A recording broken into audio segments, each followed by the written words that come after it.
Okay, so this is story time about when I used to be an Airbnb host and the creepiest guest that I ever had. So he messaged me on the Airbnb app. This was a few summers ago.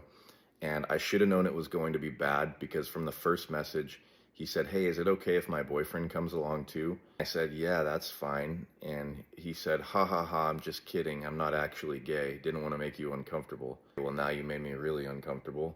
Either way, you're welcome, and the two of you are welcome. And I said, "Anything I can get for you?" And he said, "Only a bottle of the finest."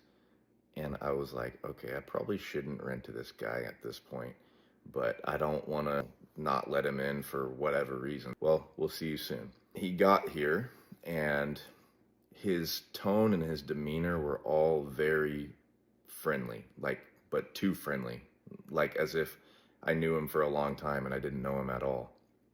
Um, and he showed up with his Hawaiian shirt and his flip-flop sandals and just was a nuisance from the beginning. So the first night he was here, I have a cat. I had a cat at the time. I used to take it on walks around our neighborhood. And so I came into the living room and he said, "Well, where are you going?" As I was putting my shoes on, I said, "Oh, I'm just going to walk my cat around." He said, "Oh, wait a second, wait a second."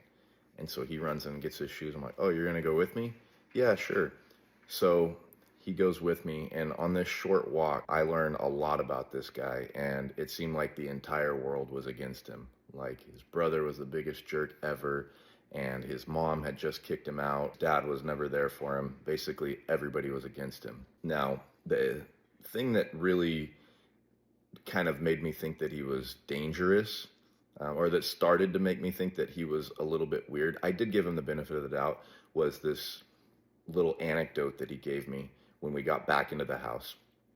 So he's talking the entire time. I can't get a word in edgewise, but he told me that he won 100 grand on FanDuel and started a trading card business out of that. And he said that some quote unquote stupid adults in Bakersfield had reported him on Facebook, whatever, something on Facebook, because he was at the park, and this was like 2 days before he got to my house. He said he was at the park and he had his trunk open and he was giving out free baseball cards and Pokemon cards to kids in the neighborhood.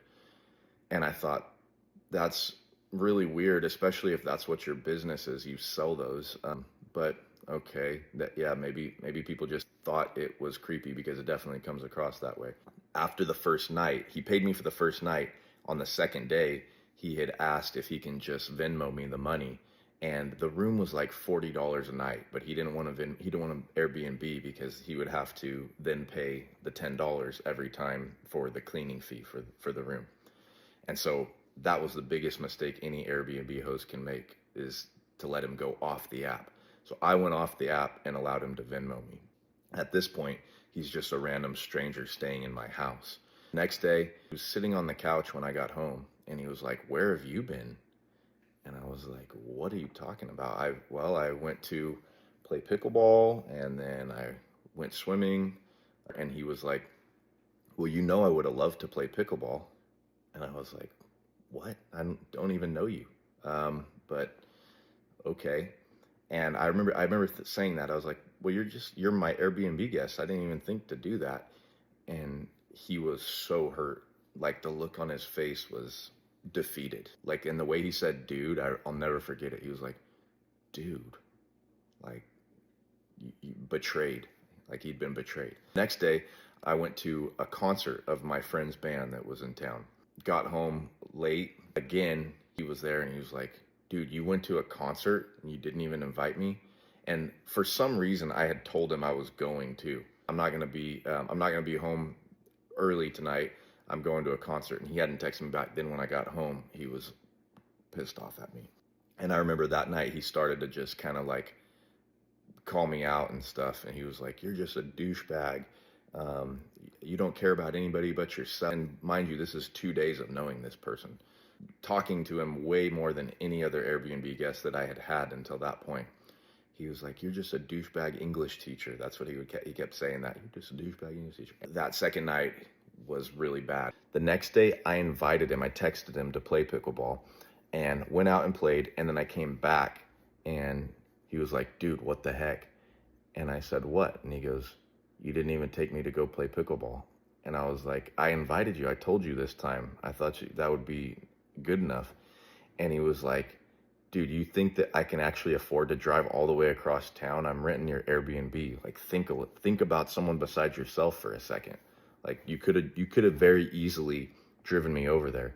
And I was like, you were asleep in the morning when I left. What did you want me to do? Wake you up and then take you with me? That just seems like crossing the line for an Airbnb guest. I remember again, he looked like he felt hurt on that one. Getting back to the last night that we were there, that he was at my house, we went back and forth, and I was basically giving him the ultimatum that after the time that you've paid for is up, tomorrow you need to leave. Also that day I had gotten home and there was a tent on the driveway, which sparked a conversation. The tent was still in the box, and I said, "What's up with the tent?" And he said, "Well, that's the tent that I'm gonna probably have to live in if you kick me out of here." And I was like, is he trying to guilt trip me or something? I don't know. It was very weird. And so that didn't work, obviously. That night, we're in the middle of this, just him going off, basically him ranting and venting at me about how awful of a person I am and how I don't care about anybody else in this world besides myself. And I'm like, man, you really know a lot about me for only knowing me for a few days. I actually started work the next day for summer school, and it was like midnight, and I said, okay, I'm going to bed. So I go to bed and close the door, and I locked the door behind me to my room. And about a minute later, I hear this knocking on the door, and he's like, "Matt." And I was like, dude, go to bed. I'm going to bed. I got to work in the morning. Like, just drop it, forget it. And he's like, "Please, will you just watch one show?" And by the way, I had a screwdriver in my pocket just in case, because I'm standing on this side of the door and he's like on this side of the door. I'm like, just go to bed. I don't know if he's going to break it down or what. He kept on, and I was like, all right, just one comedy special. He wanted to show me this comedian because he said that this was the guy he like aspired to be like. I said one show, 5 minutes, and then I'm going to sleep. So I came in, and he said, "Dude, are we good? Are we good?" Like, and he like shook my hand, and he went like this, like on my palm. And I was like, I kind of like pulled my hand away. I was like, what are you doing? And so then I sat on one of my couches, and there's another one he could have sat on. He sits down right next to me, and he's literally just talking in my ear the entire time. He plays this comedian. Guy is not funny at all. And he would say, "Oh, my dad used to do this kind of stuff to me." And he would just kind of like he was just openly relating to the video as it goes. And so I turned to him and I go, "Can you just stop for a second? I'm trying to see if I think this is funny." And he got up out of the chair and off the couch, and he walks over to the wall, and he's like he's gonna punch it, like, and then he goes into my hallway and just starts laughing this like crazy laugh, but like kind of like this annoyed laugh, like oh my gosh, like that. And at that point I was pretty freaked out. I'm going to my room. So I walked into the room, locked the door again, and then I heard him the rest of the night. And he had what's called pseudobulbar effect, which is like where you can't stop laugh, like seriously like the Joker, which I thought was ironic because he was a failed comedian. But I literally heard him laughing at the comedy special the whole rest of the night, and like laughing and choking on his own spit and like chortling and just making all kinds of crazy unsettling noises. And then he went to sleep, I guess. I mean, sometime after I did. The next day I got home from work, and I was so freaked out when I was coming home. I was like, if he's there, I'm going to be upset. I'm going to probably not go into my house if he's still in my house. I came home and his car wasn't there. His car wasn't parked in the driveway. And I was like, yes, okay. It's kind of a win. I got into the house and looked at every room, in every closet, behind every door, just to make sure that he was gone. And the only thing he left, the only trace of him that was left, was he left me a couple of Green Bay Packers football cards because that's my favorite football team, which is weird because I never told him that, but somehow he figured it out, and that was it. And the key was there, and he left me a good review on Airbnb. But that was one of the stories where I found out you should really trust your gut on things. The Gift of Fear, it's a book.